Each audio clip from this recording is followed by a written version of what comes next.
How to pin comments on Instagram. Hey everyone, welcome back to the channel.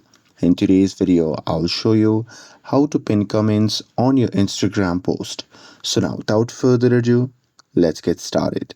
So here, first thing first, open the Instagram app on your phone and make sure that you're logged into your account. And now here, once you're inside the app, just tap on the profile icon shown in the bottom right corner of the screen.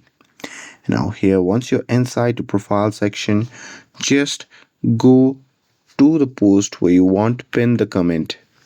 And now here, once you're inside the post, what you can do is you can simply scroll down, and under that particular post you'll see the comment icon. So simply tap on it, and once you tap on that, you'll be prompted to the comment section.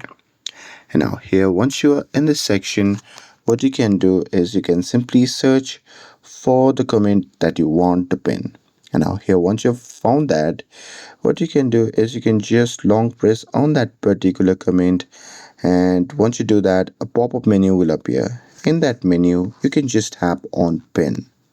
And now here, once you do that, the comments will be pinned down on that particular Instagram post. And that's it. With this, if you found this video helpful, then don't forget to like, share, and subscribe to get updated for more videos. Thanks for watching, and I'll see you in the next video.